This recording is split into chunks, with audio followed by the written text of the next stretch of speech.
আকাশবাণী খবর পড়ছি অনিন্দ্য সুন্দর রায়। শুরুতেই বিশেষ বিশেষ খবর। প্রধানমন্ত্রী নরেন্দ্র মোদী আজ দুদিনের সফরে ভুটান যাচ্ছেন। 1020 মেগাওয়াট উৎপাদন ক্ষমতা সম্পন্ন জলবিদ্যুৎ প্রকল্প পুনাত সাংচুর দ্বিতীয় পর্যায়ের উদ্বোধন করবেন তিনি। রাষ্ট্রপতি দ্রৌপদী মুর্মু আজ লুয়ান্ডায় আঙ্গোলার জাতীয় পরিষদে সে দেশের সাংসদদের সঙ্গে সাক্ষাৎ করবেন। আসাম মন্ত্রিসভা বহুবিবাহ বিরোধী বিল অনুমোদন করেছে। ষষ্ঠ তফসিলভুক্ত অঞ্চলগুলি ছাড়া সমগ্র রাজ্যে বহুবিবাহের প্রচলন বন্ধ করতেই এই বিল। বিহার বিধানসভা নির্বাচনের দ্বিতীয় পর্যায়ে ভোট গ্রহণ আজ। 20টি জেলার 122টি আসনে ভোট নেওয়া হবে। আইএসএসএফ বিশ্ব শুটিং চ্যাম্পিয়নশিপে ভারতের অনিস ভানুয়ালা পুরুষদের 25 মিটার র্যাপিড ফায়ার পিস্তলে ইভেন্টে রূপো পেয়ে ইতিহাস করেছেন। আসছি বিস্তারিত খবরে। প্রধানমন্ত্রী নরেন্দ্র মোদী আজ দুদিনের সফরে ভুটান যাচ্ছেন। সফরকালে শ্রী মোদী এবং ভুটানের রাজা জিগমে খেসর নামগে ওয়াংচুক যৌথভাবে 1020 মেগাওয়াট উৎপাদন ক্ষমতা সম্পন্ন জলবিদ্যুৎ প্রকল্প পুনাত সাংচু দ্বিতীয় পর্যায়ের উদ্বোধন করবেন। ভারত ও ভুটান যৌথভাবে এই প্রকল্পটি রূপায়ণ করেছে। ভুটানের চতুর্থ রাজা জিগমে সিংঘিয়ে ওয়াংচুকের 70তম জন্মবার্ষিকীর অনুষ্ঠানেও যোগ দেবেন প্রধানমন্ত্রী। এছাড়া ভুটানের প্রধানমন্ত্রী সেরিং তোগবের সঙ্গেও তাঁর সাক্ষাতের কথা রয়েছে। শ্রী মোদী থিম্পুতে বিশ্ব শান্তি প্রার্থনা উৎসবে যোগ দেবেন। তাসি চোটজং এ ভগবান বুদ্ধের পবিত্র দেহাবশেষে তিনি শ্রদ্ধার্ঘ্য নিবেদন করবেন। বিদেশ মন্ত্রক জানিয়েছে, প্রধানমন্ত্রীর এই সফর দ্বিপাক্ষিক সম্পর্ককে আরও এগিয়ে নিয়ে যেতে সাহায্য করবে। পারস্পরিক স্বার্থ সংশ্লিষ্ট বিভিন্ন বিষয় ছাড়াও আঞ্চলিক বিষয়গুলির ওপরও দুপক্ষের মত বিনিময় হবে। অন্যদিকে প্রধানমন্ত্রী নরেন্দ্র মোদী ভারত থেকে পাঠানো ভগবান বুদ্ধের পবিত্র স্মৃতিচিহ্নকে শ্রদ্ধার সাথে স্বাগত জানানোর জন্য ভুটানের জনগণ এবং নেতৃত্বের প্রতি কৃতজ্ঞতা প্রকাশ করেছেন। একটি সোশ্যাল মিডিয়া পোস্টে তিনি বলেছেন যে এই স্মৃতিচিহ্ন শান্তি, করুণা এবং সম্প্রীতির চিরন্তন বার্তার প্রতীক। তিনি আরও বলেন যে ভগবান বুদ্ধের শিক্ষা ভারত এবং ভুটানের আধ্যাত্মিক ঐতিহ্যের মধ্যে একটি পবিত্র সংযোগ। বিহার বিধানসভা নির্বাচনের দ্বিতীয় পর্যায়ে আজ মঙ্গলবার 20টি জেলার 122টি আসনে ভোট নেওয়া হবে। 136 জন মহিলা সহ 1302 জন প্রার্থীর রাজনৈতিক ভাগ্য নির্ধারণ করবেন 3,70,00,000-এরও বেশি ভোটার।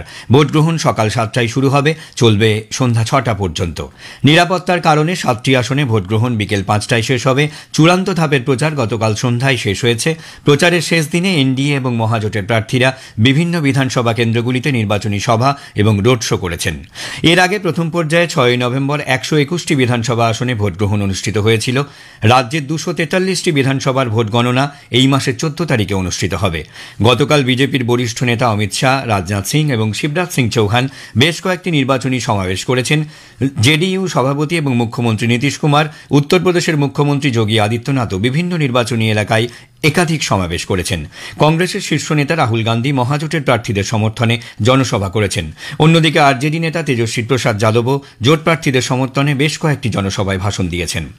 বিহার বিধানসভা নির্বাচনের দ্বিতীয় পর্যায়ে নীতিশ কুমারের নেতৃত্বাধীন সরকারের 12 জন মন্ত্রীর রাজনৈতিক ভাগ্য নির্ধারণ হবে।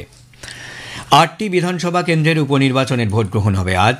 এই আসনগুলি হল জম্মু ও কাশ্মীরের বুদগাম এবং নাগরোটা, রাজস্থানের আন্টা, ঝাড়খণ্ডের ঘাটশিলা, তেলেঙ্গানার জুবিলি হিলস, পাঞ্জাবের তরন তারন, মিজোরামের ডাম্পা এবং ওড়িশার নোয়াপাড়া। এই সমস্ত কেন্দ্রে ভোট গ্রহণ শুরু হবে সকাল 7টায়, গণনা 14 নভেম্বর।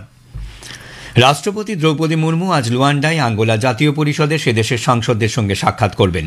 রাষ্ট্রপতি গতকাল বলেন, বিশ্বের বৃহত্তম গণতন্ত্র হিসেবে ভারত অ্যাঙ্গোলার সঙ্গে সংসদীয় সহযোগিতায় অংশ নেবে। দুই পক্ষ পারস্পরিক সংসদীয় অভিজ্ঞতা ও মত বিনিময় করবে আজ।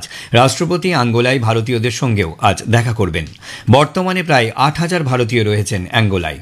প্রায় 200 ভারতীয় কোম্পানি কৃষি, ফার্মাসিউটিক্যাল, অটোমোবাইল সহ একাধিক ক্ষেত্রে সে দেশে ব্যবসা করছে।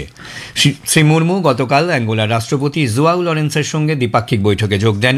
মৎস্য চাষ, জলজ উদ্ভিদ ও প্রাণী পালন, সামুদ্রিক সম্পদ এবং বাণিজ্য দূতাবাস বিষয়ে সহযোগিতা বৃদ্ধির লক্ষ্যে দুপক্ষ সমঝোতা স্মারকপত্র স্বাক্ষর করেছে। আন্তর্জাতিক বিগ ক্যাট অ্যালায়েন্স আইবিসিএ এবং আন্তর্জাতিক জৈব জ্বালানি জোট যোগ দেওয়া সংক্রান্ত অ্যাঙ্গোলার সিদ্ধান্তকে স্বাগত জানান রাষ্ট্রপতি। শ্রীমতী মুর্মু অ্যাঙ্গোলার উন্নয়ন যাত্রায় অংশীদার হিসেবে ভারতের প্রতিশ্রুতির কথা পুনরায় তুলে ধরেন। তিনি বলেন, অ্যাঙ্গোলার স্বাধীনতার 50তম বার্ষিকী উপলক্ষে লুয়ান্ডায় আসতে পেরে তিনি খুবই আনন্দিত। ভারত এবং অ্যাঙ্গোলা প্রতিরক্ষা, সংস্কৃতি এবং আয়ুর্বেদের ক্ষেত্রে 3টি সমঝোতা স্মারকপত্র স্বাক্ষর করেছে। अंगोला ने इंटरनेशनल बिग कैट अलायंस और ग्लोबल बायोफ्यूल्स अलायंस में शामिल होने का निर्णय लिया है। हम अंगोला का आईबीसीए और सीवीए में स्वागत करते हैं। ভারত আফ্রিকা ফোরাম সামিট নিয়েও তাদের কথা হয়েছে। শক্তি, পরিকাঠামো, প্রতিরক্ষা, স্বাস্থ্য, কৃষি এবং ডিজিটাল প্রযুক্তি বিষয়ে দুপক্ষ তাদের অংশীদারিত্ব আরও জোরদার করতে সম্মত হয়েছে। আসাম মন্ত্রিসভা বহুবিবাহ বিরোধী বিল 2025 অনুমোদন করেছে। ষষ্ঠ তফসিলভুক্ত অঞ্চলগুলি ছাড়া সমগ্র রাজ্যে বহুবিবাহের প্রচলন বন্ধ করা এবং এই প্রথার আইনি বৈধতা বিলোপের উদ্দেশ্যেই এই বিল আনা হয়েছে। এই বিল অনুযায়ী কোনো বিবাহিত ব্যক্তির স্ত্রী জীবিত থাকলে বা তার সঙ্গে ওই ব্যক্তি আইনগতভাবে পৃথক না হলে বা তাদের বিবাহ বিচ্ছেদ না হয়ে থাকলে সেই ব্যক্তি দ্বিতীয় বিবাহ করতে পারবেন না।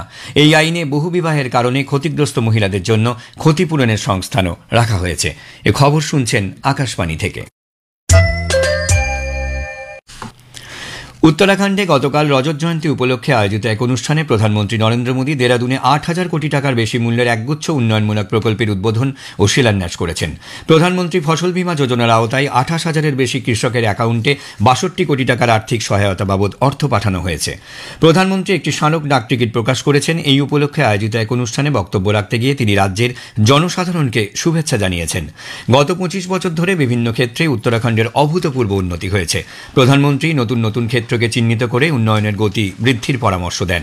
তিনি বলেন, ডাবল ইঞ্জিন সরকার রাজ্যের উন্নয়নকে আরও এগিয়ে নিয়ে যেতে নানা উদ্যোগ গ্রহণ করেছে।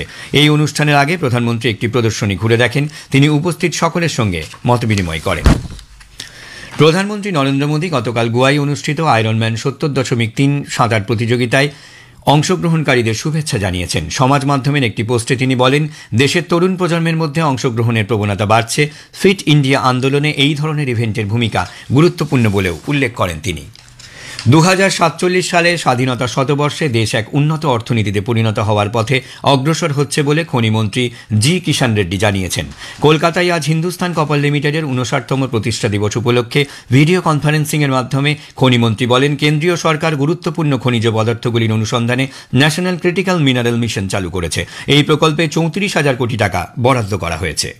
Critical and strategic minerals have become the foundation stone of technological and innovation, energy transition and national security. We are the world's fourth largest economy and one of the world's fastest growing economies. We are working on a mission mode to become a developed nation by 2047 as a Prime Minister vision. We are also working tirelessly to achieve the global commitment, becoming a net zero economy by 2047. Shri Reddy তাঁর বক্তব্যে Hindustan copper লিমিটেডকে তাদের 59তম প্রতিষ্ঠা দিবসে শুভেচ্ছা জানিয়ে বলেন, এই সংস্থা দেশের একমাত্র রাষ্ট্রীয় মালিকানাধীন তামার খনি সংস্থা। এছাড়া লিথিয়াম, নিকেল এবং কোবাল্টের মতো গুরুত্বপূর্ণ খনিজ ক্ষেত্রেও সংস্থার কাজ সম্প্রসারণের উদ্যোগ প্রশংসনীয়।